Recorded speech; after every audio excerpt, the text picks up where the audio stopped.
अडानी अंबानी ने अपने घर पर बैठ कर के इन बिलों को बनाया है खुद के फायदे के लिए, और देश के प्रधानमंत्री और केंद्र की सरकार को पकड़ा दिया।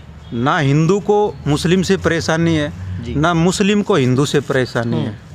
ये परेशानी है तो इस सरकार को, तो आज सबसे ज़्यादा कौम का विरोधी किसी एक कौम का नहीं, 36 कौम का आम जनमानस का विरोधी अगर कोई है तो दुष्यंत और दिग्विजय हैं।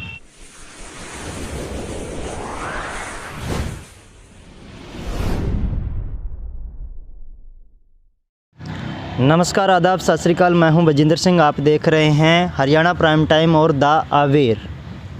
किसान आंदोलन अपने चरम पर है। लगातार अलग अलग तरीक़ों से उसमें भागीदारी लोगों के द्वारा की जा रही है। अगर हम बात करें पर्टिकुलर तो युवाओं की जो भागीदारी है वो अब अपने आप में चरम पर है। चाहे वो कॉम्पिटिटिव एग्ज़ाम हो, चाहे वह अन्य तरीके के एग्ज़ाम हो, या अन्य जो भी काम है नौजवानों के, वो छोड़ करके एक ही मकसद लेकर निकले हुए हैं। तीनों ही कृषि कानूनों को वापस करवाना है और अपनी भागीदारी ज़ोर शोर के साथ उसमें कर रहे हैं। अभी हमारे साथ संदीप नेहरा हैं। संदीप नेहरा इनेलो के युवा अध्यक्ष हैं और नेहरा खाप के भी युवा अध्यक्ष हैं। तो उन्हीं से हम जानते हैं और चर्चा करते हैं कि ये पूरा जो आंदोलन है वो किस दिशा के अंदर जा रहा है। संदीप जी, आपका द अवेयर और हरियाणा प्राइम टाइम में स्वागत है। धन्यवाद जी। आंदोलन को लेकर के अभी तक की आप क्या समझ रखते हैं, किस दिशा में ये आंदोलन जा रहा है? देखो, आंदोलन जो है एक शांतिपूर्ण तरीके से चल रहा है और किसान अपने अधिकारों की लड़ाई लड़ रहे हैं। हमारा देश कहने को तो कृषि प्रधान देश है, लेकिन आज सबसे बुरी दुर्दशा जो है वो इस कृषि प्रधान देश की किसान की है। आज आप देख रहे हैं निरंतर 1 महीने से किसान शांतिपूर्ण तरीके से आज दिल्ली के चारों तरफ बैठे हैं। ये हालात क्यों उत्पन्न हुए, इन किसानों को, अन्नदाताओं को क्यों बैठना पड़ा, ये एक बड़ा सोचनीय और गंभीर विषय है। आज केंद्र की सरकार को जहाँ इंस्टीट्यूट ठंड में किसानों की मांगे तुरंत प्रभाव से मान करके इन 3 काले बिल जो किसान के लिए डेथ वारंट हैं उनको निरस्त कर देना चाहिए, उनको समाप्त कर इन अन्नदाताओं को हाथ जोड़ करके घर भेज देना चाहिए। बिल्कुल वापस भेज देना चाहिए, परंतु सरकार जो है वो चंद पूंजीपति घरानों को खुश करने के लिए खामोशी के साथ बैठी हुई है, जबकि किसान की तरफ उसकी आंखें निगाहें बंद हैं। क्या कहेंगे? चंद पूंजीपति घरानों के साथ जो सरकार बैठी है उसका रिजल्ट इस देश की अर्थव्यवस्था पर पड़ा है, किसानों पर पड़ा है। ये देश चंद पूंजीपति घरानों का नहीं है, ये तो इस कृषि प्रधान देश के किसानों का है, आपका, हमारा है, मजदूर का है, गरीब का है, कमेरे का है, छोटे मोटे व्यापारियों का है। लेकिन केंद्र की सरकार चंद भी नहीं, मैं तो कहूँगा 2 आदमी, अडानी और अंबानी, सिर्फ उनके कहने से। और जहाँ मुझे अंदेशा है कि केंद्र की सरकार को भी इस कृषि बिल के बारे में परिभाषा समझ नहीं आई, क्योंकि ये तो वही बात होगी, क्लास में हम कोई मास्टर किसी को चिट्ठी लिख करके दे दे कि जाकर के तो हेडमास्टर को दिया और इसको लागू कर दे, वो हेडमास्टर उससे दबता हो। ये तो सेम वही हालात हुए हैं। अडानी अंबानी ने अपने घर पर बैठ कर के इन बिलों को बनाया है खुद के फायदे के लिए, और देश के प्रधानमंत्री और केंद्र की सरकार को पकड़ा दिया। उन्होंने लोकसभा और राज्यसभा के पटल पर रख करके उनको पास कर दिया, वो भी ऐसे हालात में पास किया जहाँ कोरोना की गंभीर बीमारी से पूरा देश जूझ रहा था। उस हालात में ऐसी क्या मजबूरी थी केंद्र की सरकार को कि ये किसान बिल लागू करने पड़े। जहाँ एक तरफ तो कहते हैं, एक तरफ कोरोना में अगर किसी ने सरकार का, आम जनमानस का सहयोग किया तो पब्लिक ने किया। ये वही केंद्र की सरकार है जो किसानों से 1-5 रुपये, इन्होंने 7 रुपये प्रति क्विंटल गेहूं के इन्होंने काटे और सरकारी खजाने में डाले। फिर भी उस किसान ने, अन्नदाता ने बिल्कुल छूट कर दी थी। हर आदमी ने अपनी श्रद्धा समान, किसान ने केंद्र की सरकार को, चाहे हरियाणा की सरकार थी, किसी भी प्रांत की सरकार थी, उसको पैसा दिया ताकि इस गंभीर कोरोना की बीमारी से ये देश उभर जाए। आपने कहा कि भाई दो पे ही हम पर्टिकुलर बात कर लेते हैं कि भाई पूंजीपतियों के वो पक्ष ले रहे हैं। वोट जो है वो जनता ने दिया है और आगे भी जनता ही वोट देगी, परंतु इतनी अनदेखी, इसका मतलब हम क्या मान लें कि भाई तानाशाही की तरफ बढ़ने की तरफ हम बढ़ रहे हैं कि हमें कल को वोट की ज़रूरत नहीं है? इसमें कोई शक नहीं, ये तो पूर्ण रूप से तानाशाह आदमी है। ये कहने में मुझे जरा सी भी अतिशयोक्ति नहीं कि ये आदमी आने वाले 2024 के चुनाव के बाद कहीं ये ना कह दे रात को 8 बजे आकर के कि मित्रों, आज के बाद इस देश की प्रजातांत्रिक प्रणाली को समाप्त किया जाता है और देश गंभीर आर्थिक समस्याओं या दूसरी समस्याओं से जूझ रहा है। अब अनिश्चितकालीन के लिए जब तक मैं जीऊँगा चुनाव नहीं होंगे, क्योंकि प्रजातांत्रिक प्रणाली का गला घोट दिया।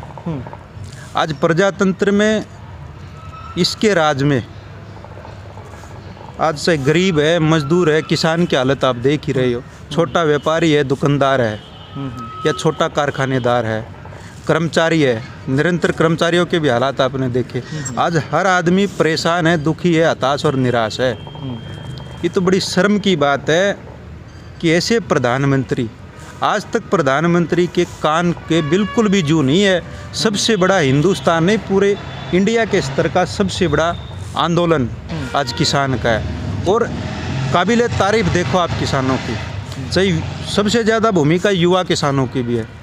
आज चाहे पंजाब से, हरियाणा से, दूसरे देशों, दूसरे प्रांतों से भी हमारे आ रहे हैं। बिल्कुल अनुशासनात्मक तरीके से शांति प्रिय प्रदर्शन चल रहा है। हमारी माताएं बहनें भी बैठी हैं। किसी प्रकार की कोई आपको शिकायत मिली मीडिया को?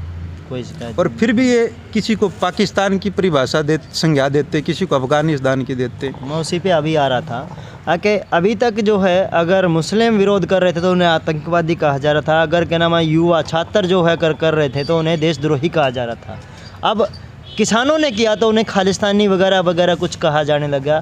मतलब पहले वालों पे हम कई बार सपोर्ट कर देते हैं कि चलो कोई बात नहीं, हम हिंदू हैं, परंतु अब किसानों पे भी वही हालात।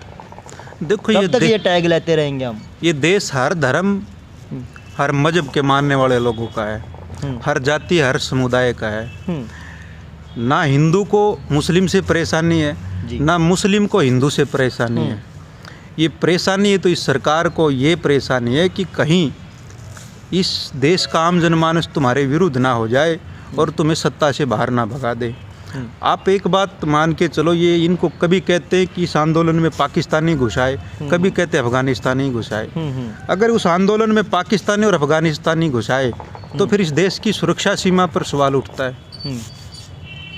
ये तो बुला करके नहीं लाए, बिल्कुल। तो इसलिए ये कुछ भी कह सकते हैं। और देशद्रोही का तो इन्होंने एक मूल मंत्र पकड़ लिया है। इनके खिलाफ कोई भी बोलता है तो देशद्रोही हो गया, इनके पक्ष में बोलता है तो फिर उसको भगवान की संज्ञा देते, उसके माला डाल देते। तो इसलिए सरकार को हम तो यही अनुरोध करेंगे कि सरकार को तुरंत प्रभाव से इस कृषि प्रधान देश के किसानों की समस्याओं को मान करके और इस तीनों बिलों को वापस ले लेना चाहिए, क्योंकि हमारे देश की अर्थव्यवस्था केवल किसान पर टिकी है। अगर किसान खुशहाल है तो देश माला माल है, किसान परेशान है तो देश कंगाल है जी। लेकिन फिर भी इस देश के प्रधानमंत्री को और उसके मंत्रिमंडल को, दूसरे लोगों को पता नहीं क्यों समझ नहीं आ रही। अभी तक क्योंकि केंद्र की हम बात कर रहे थे, पर केंद्र से हम राज्य में आ जाते हैं और गुनहगार जो है दुष्यंत खट्टर से ज़्यादा दिखाई देता है।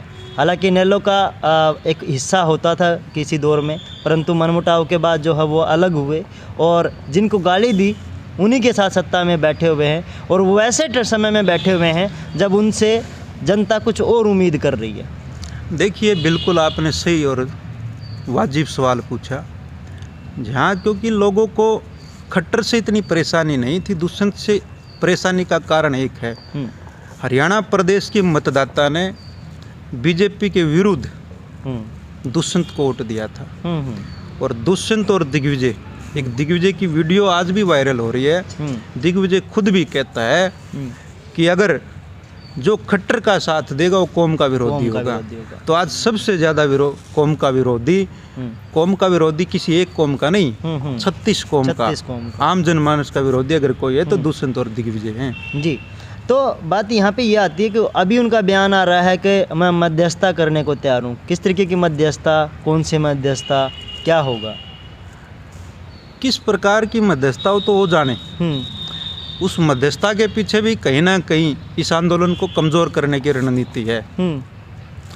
और मध्यस्थता करने की आवश्यकता है नहीं। वो एक तरफ तो कहते हैं कि हम किसान नेता चौधरी ओम प्रकाश चौटाला के पोते हैं, जननायक चौधरी देवीलाल के हम वंशज हैं। चौधरी देवीलाल और चौधरी ओम प्रकाश चौटाला तो हमेशा किसानों के लिए जिए हैं।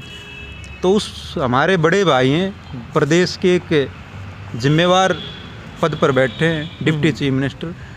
उनको अगर किसान की और इस अपने पूर्वजों की इतनी ही चिंता होती तो तुरंत प्रभाव से इस्तीफा दे करके कहीं ना कहीं सरकार पर दबाव बनाया जा सकता था। आने वाले दौर में जेजेपी की, दुष्यंत की राजनीति को युवा किस तरीके से देखेंगे? कोई आईना दिखाने का काम करेंगे या फिर जो आमतौर पे होता है बरगलाने का काम वही होगा? देखो, आने वाले वक्त भविष्य भूगर्भ में छिपा होता है, किसी को कुछ नहीं पता। लेकिन फिर भी जहाँ तक संभावनाएं हैं तो संभावना यही लगाई जा सकती है कि आज युवा एक बार तो बरगला जा चुका है दुष्यंत के बड़े बड़े जो वायदे किए थे। लेकिन भविष्य में मुझे नहीं लगता कि मेरी उम्र का हम उम्र नौजवान साथी दुष्यंत की बातों में बरगलाया जाएगा। क्योंकि 4 साल अभी अगले चुनाव में है। 4 साल तो आप छोड़िए, 1 साल हुआ है सरकार बनी हरियाणा में। 1 साल में आज आप युवाओं से जाकर के पूछो, मुझे बतलाने की आवश्यकता नहीं, आज युवा आपको खुद बतलाएंगे कि दुष्यंत की युवाओं में दुष्यंत के प्रति क्या सोच है। जी, तो अब एक पक्ष ये भी है कि भाई महम चौबीसी अपना आप में एक रुतबा रखता है, चाहे वो राज्य की राजनीति हो चाहे वो राष्ट्र की राजनीति हो। तो महम चौबीसी इस आंदोलन में किस तरीके से अपनी छाप छोड़ने जा रही है? महम चौबीसी निरंतर इस देश के हित का कोई भी आंदोलन हो उसमें बढ़ चढ़ करके भाग लिया है। इस आंदोलन में भी महम चौबीसी बिल्कुल बढ़ चढ़ करके भाग लिए।